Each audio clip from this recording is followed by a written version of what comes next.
नमस्कार दोस्तों, मैं सुनीता कथा मंथन में आप सबका स्वागत करती हूँ। कथा मंथन में आज सुनिए गबन उपन्यास का 14वां अध्याय। लेखक मुंशी प्रेमचंद। रात के 3 बज चुके थे। रतन आधी रात के बाद आराम कुर्सी पर लेटे ही लेटे झपकियां ले रही थी कि सहसा वकील साहब के गले का खर्राटा सुनकर चौंक पड़ी। सांसें उल्टी चल रही थी। वह उनके सिरहाने चारपाई पर बैठ गई, उनका सिर उठाकर अपनी जांघ पर रख लिया। अभी न जाने कितनी रात बीती है।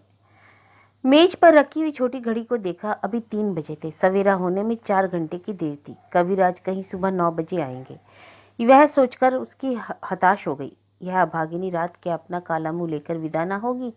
मालूम होता है 1 युग हो गया। कई मिनट के बाद वकील साहब की सांस रुकी। सारी देह पसीने में तर थी। हाथ में रतन के हट जाने का इशारा किया और तकिए पर सिर रखकर फिर आंखें बंद कर ली। एकाएक उन्होंने क्षीण स्वर में कहा, रतन, अब विदाई का समय आ गया। मेरे अपराध। उन्होंने दोनों हाथ जोड़ लिए, उसकी और दीन याचना की आंखों से देखा। कुछ कहना चाहते थे पर मुंह से आवाज ना निकली। रतन ने चीख कर कहा, टीमल महाराज क्या दोनों मर गए? सोया थोड़े ही था बहूजी। क्या बाबूजी? बको मत, जाकर कविराज को बुला लाओ, कहना अभी चलिए। महाराज ने तुरंत अपना पुराना ओवरकोट पहना, सोटा उठाया और चल दिया। रतन उठकर स्टोव जलाने लगी कि शायद सेक से कुछ फायदा हो। उसकी सारी घबराहट, सारी दुर्बलता, सारा शोक मानो लुप्त हो गया। उसकी जगह एक प्रबल आत्मनिर्भरता का उदय हुआ। कठोर कर्तव्य ने उसके सारे अस्तित्व को सचेत कर दिया। स्टोव जलाकर उसने रुई के गले से छाती को सेकना शुरू किया। कोई 15 मिनट तक ताबड़तोड़ सेकने के बाद वकील साहब की सांस कुछ थमी, आवाज काबू में हुई। रतन के दोनों हाथ अपने गालों पर रखकर बोले, बड़ी तकलीफ हो रही है मुन्नी। क्या जानता था इतनी जल्दी समय आ जाएगा? मैंने तुम्हारे साथ बड़ा अन्याय किया प्रिय, कितना बड़ा अन्याय। मन की सारी लालसा मन में रह गई। मैंने तुम्हारे जीवन का सर्वनाश कर दिया, क्षमा करना। यही अंतिम शब्द थे जो उनके मुख से निकले। यही जीवन का अंतिम सूत्र था, यही मोह का अंतिम बंधन। रतन ने द्वार किया और देखा। अभी तक महाराज का पता ना था। टीमल खड़ा था और सामने अतः अंधकार था। टीमल, जरा पानी गर्म करोगे? पानी गर्म करके क्या करोगी बहू जी? गोदान करो, 2 बूंद गंगा जल मुंह में डाल दो। रतन ने पति की छाती पर हाथ रखा। छाती गर्म थी। उसने फिर द्वार की ओर ताका। महाराज ना दिखाई दिए। वह अब भी सोच रही थी, कविराज भी आ जाते तो शायद हालत संभल जाती। पछता रही थी इन्हें क्यों लाई। कदाचित रास्ते की तकलीफ और जलवायु ने बीमारी को असाध्य कर दिया। यह भी पछतावा हो रहा था कि मैं संध्या समय क्यों घूमने चली गई। शायद उतनी ही देर में इन्हें ठंड लग गई। जीवन एक दीर्घ पश्चाताप के सिवा और क्या है। पछतावे की 1-2 बातें। इस 8 साल के जीवन में मैंने पति को क्या आराम पहुंचाया। वह 12 बजे तक कानूनी पुस्तक देखते रहते थे, मैं पड़ी सोती रहती थी। वह संध्या समय भी मुवक्किलों से मामूली बातें करते रहते थे और मैं पार्क और सिनेमा की सैर करती थी, बाजार में मटर गश्ती करती थी।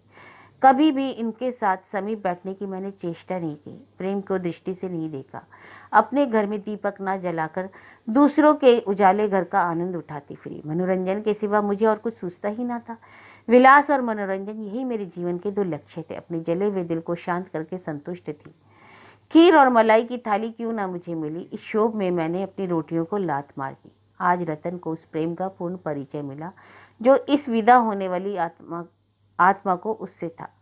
वह इस समय भी उसी की चिंता में मग्न थी। रतन के लिए जीवन में कुछ आनंद था, कुछ रुचि थी, कुछ उत्साह था। इनके लिए जीवन में कौन सा सुख था? ना खाने पीने का सुख, ना मेले तमाशे का शौक। जीवन क्या एक दीर्घ तपस्या थी जिसका मुख्य उद्देश्य कर्तव्य का पालन था। क्या रतन उनका जीवन सुखी ना बना सकती थी? कौन कह सकता है कि विराम और विश्राम में यह बुझने वाला दीपक कुछ और प्रकाशमान न रहता।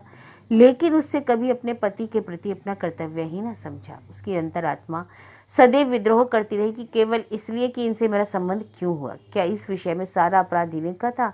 क्या मेरे दरिद्र माता पिता ने मेरी और दुर्गति न की होती? जवान आदमी से क्या सबके सब आदर्श होते हैं?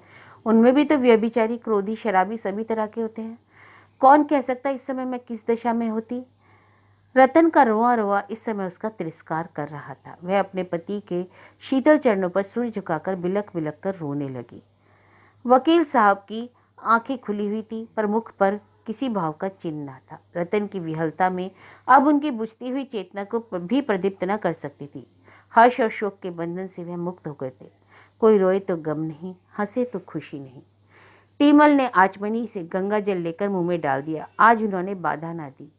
वह जो जन्मों से पाखंड और रूढ़ियों का शत्रु था, आज शांत हो गया। इसलिए नहीं कि उसमें धार्मिक विश्वास का उदय हो गया था, बल्कि इसलिए क्योंकि उसमें अब कोई इच्छा ना थी। इतनी ही उदासीनता से वह विष का घूंट भी पी जाता। मानव जीवन की सबसे महान घटना कितनी शांति के साथ घटित हो जाती है। कितना महान परिवर्तन। वह जो मच्छर के डंक को सहन न कर सकता था, अब उसे चाहे मिट्टी में दबा दो, चाहे अग्नि चिता पर रख दो, सब तब भी उसके माथे पर बलना पड़ेगा। टीमल ने वकील साहब के मुख की ओर देखकर कहा, बहू जी, इन्हें खाट से उतार दें। मालिक चले गए। यह कहकर वह भूमि पर बैठ गया और दोनों आंखों पर हाथ रखकर फूट फूट को रहने लगा। आज 30 वर्ष का साथ छूट गया। रतन अभी तक कविराज की बाट जो रही थी। टीमल के मुख से यह शब्द सुनकर उसे धक्का सा लगा। उसने उठकर पति की छाती पर हाथ रखा। 60 वर्ष तक अविश्राम गति से चलने के बाद अब वह विश्राम कर रही थी। फिर उसे माथे पर हाथ रखने की हिम्मत ना पड़ी। वह उसे देह को स्पर्श करते हुए, उस मरे हुए मुख की ओर ताकते हुए उसे ऐसा विराग हो रहा था जो ग्लानि से मिलता था। अभी जिन चरणों पर सिर रखकर वह रोई थी, उसे छूते ही उसकी उंगलियां कटी सी जाती थी। जीवन सूत्र इतना कोमल है, उसने कभी ना समझा था। मौत का ख्याल कभी उसके मन में ना आया।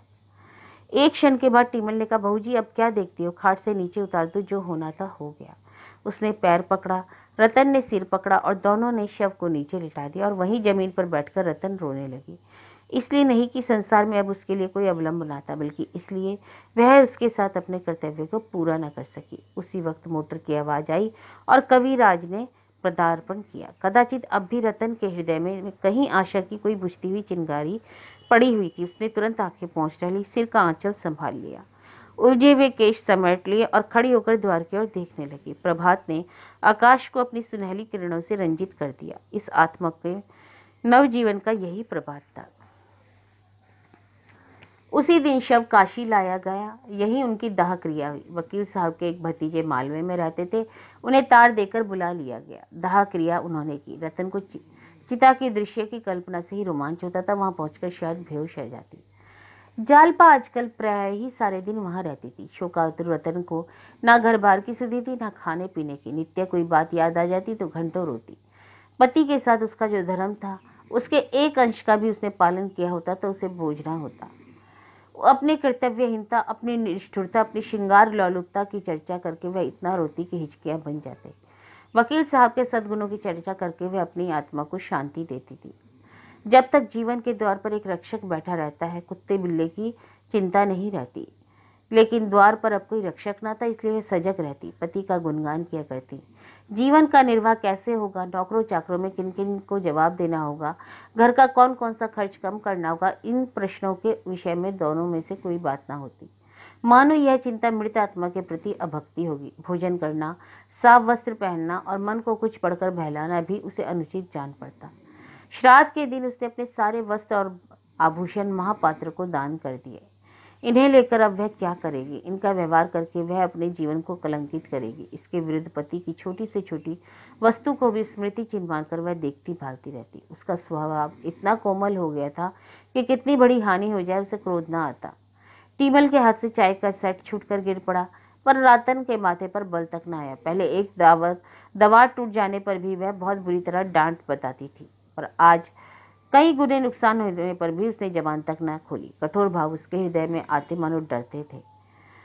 वकील साहब के भतीजे का नाम था मणिभूषण। बड़ा ही मिलनसार, हंसमुख, कार्यकुशल। इसी 1 महीने में उसने अपने सैकड़ों मित्र बना लिए। शहर में जिन जिन वकीलों और रईसों के वकील साहब का परिचय था, उन सबसे ऐसा मेलजोल बढ़ाया कि रतन को खबर नहीं लगी और उसने बैंक का लेन देन अपने नाम से शुरू कर दिया। इलाहाबाद बैंक में वकील साहब के 20,000 रुपये जमा थे, उस पर तो उसने कब्जा कर ही लिया। मकानों के किराए भी वसूल करने लगा। गांव की तहसील खुद ही शुरू कर दी, मानो रतन से कोई मतलब ही नहीं। एक दिन टीमल ने आकर रतन से कहा, बहू जी, जाने वाला तो चला गया, अब घर द्वार की भी कुछ खबर लीजिए। मैंने सुना भैया जी ने बैंक का सब रुपया अपने नाम करा लिया। रतन ने उसकी और कठोर कुपित नेत्रों से देखा, फिर कुछ कहने की हिम्मत ना पड़ी। उसी दिन शाम को मणिभूषण ने टीमल को निकाल दिया। चोरी का इल्जाम लगाकर निकाला, जिससे कि रतन कुछ कह ना सके। अब केवल महाराज रह गए। उन्हें मणिभूषण ने भंग पिला पिलाकर ऐसा मिलाया कि वह उन्हीं का दम भरने लगे। मैरी से कहते, बाबूजी का बड़ा रईसाना मिजाज है, कोई सौदा लाओ कभी नहीं पूछते। बड़ों के घर में बड़े ही होते हैं। बहू जी बाल की खाल निकाला करती थी। यह बेचारे तो कुछ नहीं बोलते। मैरी का मुंह पहले ही सी दिया गया। उसके अधेड़ यौवन ने एक नए मालिक की रसिकता को चंचल कर दिया था।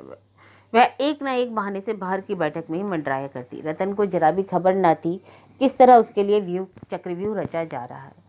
एक दिन मणिभूषण ने रतन से कहा, काकी जी अब तो मुझे यहाँ रहना व्यर्थ मालूम होता है। मैं सोचता हूँ अब आपको लेकर घर चला जाऊँ। वहाँ आपकी बहू सेवा करेगी, बाल बच्चों में आपका जी भर जाएगा और खर्च भी कम होगा। आप कहें तो यह बंगला बेच दिया जाए, अच्छे दाम मिल जाएंगे। रतन इस तरह चौंकी मानो उसकी मूर्छा भंग हो गई, मानो किसी ने उसे झंझोड़कर जगा दिया। सक पकाई हुई आंखों से उसे देखकर बोली, क्या मुझसे कुछ कह रहे हो? जी हाँ, अब हम लोगों का यहाँ रहना व्यर्थ है, आपको लेकर चला जाऊँ तो कैसा रहे? रतन, यह तो अच्छा होगा। काका जी ने कोई वसीयतनामा लिखा हो तो लाइए देखूं, उनकी इच्छाओं के आगे सिर झुकाना हमारा धर्म है। रतन ने उसी भांति आकाश पर बैठे हुए जैसे संसार की बातों पर उसे कोई सरोकार ना हो। वसीयत तो नहीं लिखी और क्या जरूरत थी? नहीं, शायद कहीं लिख कर गए हो, मुझे नहीं मालूम, कभी जिक्र ही नहीं किया। मणिभूषण ने प्रसन्न होकर कहा, मेरी इच्छा है कि उनकी कोई यादगार बनवा दीजिए। हाँ हाँ, मैं भी यही चाहती हूँ। मणिभूषण, गांव की आमदनी कोई 3,000 साल की है, यह आपको मालूम है। इतना ही उनका वार्षिक दान होता है। मैंने उनके हिसाब की किताब देखी है, 200-250 से किसी महीने में कम नहीं है। मेरी सलाह है वह सब ज्यों का त्यों बना रहे। रतन ने प्रसन्न होकर कहा, हाँ हाँ, और क्या? मणिभूषण, 2 गांव की आमदनी को धर्मार्थ पर अर्पण कर दी जाए। मकानों का किराया कोई 200-250 रुपये महीना है। इससे उनके नाम पर एक छोटी सी संस्कृत पाठशाला खोल दिया जाए। रतन, बहुत अच्छा होगा। मणिभूषण, और ये बंगला बेच दिया जाए, इस रुपए को बैंक में रख दिया जाए। यह भी बहुत अच्छा होगा। मुझे रुपए पैसे की अब क्या जरूरत है? मणिभूषण, आपकी सेवा के लिए हम सब हाजिर हैं। मोटर भी अलग कर दीजिए, अभी से यह फिक्र जाएगी तो जब जाकर कहीं 2-3 महीने में फुर्सत मिलेगी। रतन ने लापरवाही से कहा, अभी जल्दी क्या है, कुछ रुपए बैंक में तो हैं। मणिभूषण, बैंक में रुपए थे मगर महीने भर से खर्च भी तो हो रहा है। 1,500 पड़े होंगे। यहाँ तो रुपए जैसे हवा में उड़ जाते हैं। मुझे तो इस शहर में 1 महीना भी ना रहा जाए। मोटर को तो जल्दी से ही निकाल देना चाहिए। रतन ने इसके जवाब में यही कह दिया, अच्छा तो होगा। वह उस मानसिक दुर्बलता की दशा में थी जब मनुष्य को छोटे छोटे काम भी असूझ मालूम होने लगते हैं। मणिभूषण की कार्यकुशलता ने इस प्रकार से उसे पराभूत कर दिया। इस समय जो उसके साम थोड़ी सी सहानुभूति दिखा देता, उसे वह अपना शुभ चिंतक समझने लगती। शोक और मन संताप उसके मन में इतना कोमल और नरम बना दिया था कि वह किसी पर भी छाप छोड़ सकती थी। उसकी सारी मलिनता और भिन्नता मानो भस्म हो गई थी। षोडशी के बाद से जालपा रतन के घर आना जाना कम कर दिया था। केवल एक बार घंटे 2 घंटे के लिए चली जाया करती थी। इधर कई दिनों से मुंशी दयानाथ को ज्वर आने लगा था। इन्हें ज्वर में छोड़कर कैसे जाती? मुंशी जी को जरा भी ज्वर आता तो वे बकबक करने लगते, कभी गाते, कभी रोते, कभी यमदूतों को अपने सामने नाचते देखते। उनका जी चाहता कि सारा घर मेरे पास बैठा रहे, संबंधियों को भी बुला लिया जाए, जिससे यह वह सबसे अंतिम भेंट कर ले, क्योंकि इस बीमारी से उन्हें बचने की आशा ना थी। यमराज स्वयं उनके सामने विमान लिए खड़े थे। रामेश्वरी और सब कुछ कर सकती थी, लेकिन बकझक ना सुन सकती थी। जो ही वह रोने लगते, वह कमरे से निकल जाती। उसे भूत बाधा का भ्रम होता। मुंशी जी के कमरे में कोई समाचार पत्रों की फाइल थी। यही उन्हें एक व्यसन था। जालपा का जी वहां बैठे बैठे घबराने लगता तो उन फाइलों को उलट पलट कर देखने लगती। एक दिन उसने पुराने एक पत्र में शतरंज का एक नक्शा देखा, जिसे हल कर देने वाले किसी सज्जन ने पुरस्कार भी रखा था। उसे ख्याल आया कि जिस ताक पर रमानाथ की बिसात और मोहरे रखे हुए हैं, उस पर एक किताब में कई नक्शे भी दिए हुए हैं। तुरंत गई, वह कॉपी उठा लाई। वह नक्शा उस कॉपी में मौजूद था, और नक्शा ही ना था, उसका हल भी दिया हुआ था। जालपा के मन में सहसा विचार चमक पड़ा, इस नक्शे को किसी पत्र में छाप दूं तो कैसा हो, शायद उनकी निगाह पड़ जाए। यह नक्शा इतना सरल तो नहीं कि आसानी से हल हो जाए। इस नगर में जब उनका कोई सानी नहीं, तो ऐसे लोगों की संख्या बहुत नहीं हो सकती जो यह नक्शा हल कर सके। कुछ भी हो, जब उन्होंने यह नक्शा हल कर दिया है तो इसे देखते ही वह फिर हल करेंगे। जो लोग पहली बार देखेंगे उन्हें 2-1 दिन सोचने में लग जाएंगे। मैं लिख दूंगी कि जो सबसे पहले हल कर दे उसी को पुरस्कार मिलेगा। जुआ तो है ही, उन्हें रुपए ना भी मिले तो इतना तो संभव है कि हल करने वालों में उनका नाम भी हो। इसी उधेड़बुन में आज वह रतन के पास मिलने न जा सकी। रतन दिन भर उसकी राह देखती रही। जब वह शाम को भी ना गई तब उससे ना रहा गया। आज वह पति शोक के बाद पहली बार घर से निकली। कहीं रौनक ना थी, कहीं जीवन ना था, मानो सारा नगर शोक मना रहा था। उसे तेज मोटर चलाने की धुन थी, पर आज वह तांगे से भी कम जा रही थी। एक वृद्धा को सड़क के किनारे बैठे देखकर उसने मोटर रोक दी, उसे 4 आने दे दिए। कुछ आगे और बढ़ी तो 2 कांस्टेबल एक कैदी को लिए जा रहे थे। उसने मोटर रोककर एक कांस्टेबल को बुलाया और 1 रुपया देकर कहा, इस कैदी को मिठाई खिला देना। कांस्टेबल ने सलाम करके रुपया ले लिया। दिल खुश हुआ कि आज किसी भाग्यवान का मुंह देखकर उठा है। जालपा ने उसे देखते ही कहा, क्षमा करना बहन, आज मैं ना आ सकी, दादाजी को कई दिन से ज्वर आ रहा है। रतन ने तुरंत मुंशी जी के कमरे की ओर कदम उठाकर पूछा, यही है ना, तुमने मुझसे ना कहा? मुंशी जी का ज्वर इस समय कुछ उतरा हुआ था। रतन को देखते बोले, बड़ा दुख हुआ देवी जी, मगर यह तो संसार है, आज एक की बारी तो कल दूसरे की, यही चल चलाव लगा हुआ है। अब मैं भी चला नहीं बच सकता, बड़ी प्यास है, जैसे छाती में कोई भट्टी जल रही है, फूका जाता हूँ, कोई अपना नहीं होता बाई जी, संसार के नाते सब स्वार्थ के हैं, आदमी अकेला हाथ पसारे दिन चला जाता है। रतन ने तस्कीन दी, यह मलेरिया है, 2-4 दिन में आप अच्छे हो जाएंगे, घबराने की कोई बात नहीं। मुंशी जी ने दीन नेत्रों से कहा, बैठ जाइए बहू जी, आप कहती हैं आपका आशीर्वाद है तो बच जाओ, लेकिन मुझे तो आशा नहीं, मैं भी ताल ठोके यमराज से लड़ने को तैयार बैठा हूँ। रतन की बात सुनकर ऐसी हंसी छुटी कि खड़ी न रह सकी। मुंशी जी विनोद के भाव से बातें नहीं कर रहे थे, चेहरा गंभीर था। आज 1.5-2 महीने के बाद रतन हंसी और इस असामयिक हंसी को छिपाने के लिए कमरे से निकल आई। इसके साथ ही जालपा भी बाहर आ गई। रतन ने अपराधी नेत्रों से उसकी ओर देखकर कहा, दादाजी ने मन में क्या समझा होगा, सोचते होंगे मैं तो जाने से मर रही हूँ और इसे हंसी सूझती है, अब ना जाऊंगी वहां। जालपा ने उसके मन का भाव ताड़कर कहा, मुझे भी अक्सर इन बातों पर हंसी आ जाती है बहन, इस वक्त तो इनका ज्वर कुछ हल्का है, जब जोर जोर होता है तो और उलझुल बकते हैं, उस वक्त तो हंसी रोके नहीं रखती।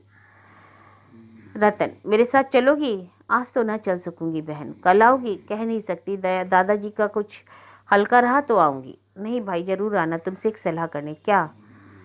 मणि भूषण कहते हैं यहाँ अब रहकर क्या करना है, घर आओ, बंगले को बेच देंगे। जालपा ने एकाएक ठिठक कर उसका हाथ पकड़ लिया और बोली, यह तो तुमने बुरी खबर सुनाई, मुझे इस दशा में छोड़कर चली जाओगी? मैं न जाने दूंगी। मन्नी से कह दो बंगला बेच दे, मगर जब तक उनका कुछ पता न चल जाएगा मैं तुम्हें नहीं छोड़ूंगी। तुम कुल 1 हफ्ते बाहर रही, मुझे एक एक पल बाहर हो गया। मैं न जानती थी कि मुझे तुमसे इतना प्रेम हो गया, अब तो शायद मर भी जाऊं। नहीं बहन, मैं तुम्हारे पैरों पड़ती हूँ, अभी जाने का नाम ना लेना। रतन की भी आंखें भर आई, बोली, मुझसे भी वहां ना रहा जाएगा, सच कहती हूँ, मैं तो कह दूंगी मुझे नहीं जाना। जालपा उसका हाथ पकड़े हुए कमरे में ले गई, उसके गले में हाथ डालकर बोली, कसम है? लो, कसम खाती हूँ, ना जाऊंगी, चाहे इधर ही की दुनिया उधर क्यों ना हो जाए। और वैसे भी मेरे लिए वहाँ क्या रखा है, बंगला भी क्यों बेचूं? 200-250 मकानों का किराया है, हम दोनों का गुजर के लिए काफ़ी है। मैं आज ही मन्नू से कह दूंगी, मैं ना जाऊंगी। सहसा फर्श पर शतरंज के मोहरे और नक्शे को देखकर उसने पूछा, यह शतरंज किसके साथ खेल रही थी? जालपा ने शतरंज के नक्शे पर अपने भाग्य का पास फेंकने की जो बात सोची थी वह सब उससे कह सुनाई। मन में डर रही थी कहीं वह इस प्रस्ताव को व्यर्थ ना समझे, पागलपन ना ख्याल करे। लेकिन रतन सुनते ही बाग बाग हो गई, बोली, 10 रुपये तो बहुत कम पुरस्कार है, 50 रुपये कर दो, रुपये मैं देती हूँ। जालपा ने शंका की कि इतने पुरस्कार के लोग में कहीं अच्छे शतरंज मैदान में कदम रख दिया तो? रतन, कोई हर्ज नहीं, बाबूजी की निगाह पड़ गई तो वह इसे जरूर हल करेंगे। मुझे आशा है कि सबसे पहले उन्हीं का नाम आएगा, कुछ ना होगा तो पता तो लग ही जाएगा, अखबार के दफ्तर में तो उनका पता आ ही जाएगा। तुमने बहुत अच्छा उपाय सोच निकाला, मेरा मन कहता है इसका अच्छा फल होगा। मैं अब मन की ही प्रेरणा की कायल हो गई हूँ। जब मैं उन्हें लेकर कलकत्ते चली थी उस वक्त मेरा मन कह रहा था वहां जाना अच्छा ना होगा। जालपा, तो तुम्हें आशा है? पूरी, मैं कल सवेरे रुपए लेकर आऊंगी। तो मैं आज खत लिख रखूंगी, किसके पास भेजूं? वहाँ कोई प्रसिद्ध पत्र होना चाहिए। वहाँ तो प्रजा मित्र की बड़ी चर्चा थी, पुस्तकालयों में अक्सर लोग उसी को पढ़ते नजर आते थे। तो प्रजा मित्र को ही लिखूंगी, लेकिन रुपए हड़प कर जाए और नक्शा ना छापे तो क्या होगा? होगा क्या, 50 रुपए ही तो जाएंगे। दमड़ी की हंडिया खोकर कुत्ते की जात तो पहचान ली जाएगी, लेकिन ऐसा हो नहीं सकता। जो लोग देश हित के लिए जेल जाते हैं, तरह तरह की धौंस सहते हैं, वे इतने नीच नहीं हो सकते। मेरे साथ आधे घंटे के लिए चलो तो तुम्हें इसी वक्त रुपए दे दूं। जालपा ने नीम राजी होकर कहा, इस वक्त कहाँ चलूं, कल ही आऊंगी। उसी वक्त मुंशी जी पुकार उठे, बहू, ओ बहू। जालपा तो लपकी हुई उनके कमरे की ओर चली। रतन बाहर जा रही थी कि रामेश्वरी पंखा लिए अपने को झलती हुई दिखाई पड़ गई। रतन ने पूछा, तुम्हें गर्मी लग रही है अम्मा जी? मैं तो ठंड के मारे कांप रही हूँ। अरे तुम्हारे पाँव में यह क्या उजला उजला हुआ है? क्या आटा पीस रही थी? रामेश्वरी ने लज्जित होकर कहा, हाँ, वैद्य जी ने हाथ के आटे की रोटी खाने को कहा है। बाजार में हाथ का आटा कहाँ मयसर होता है। मोहल्ले में कोई पीसनहारी नहीं मिलती। मजूरी ने तक चक्की से आटा पिसवा लेती है। मैं तो एक आना सेर देने को राजी हूँ, पर कोई मिलती ही नहीं। तुम्हें चक्की चलानी आती है? रामेश्वरी ने छेप कर मुस्कुराकर कहा, कौन बहुत है, पाव भर तो 2 दिन के लिए हो ही जाता है।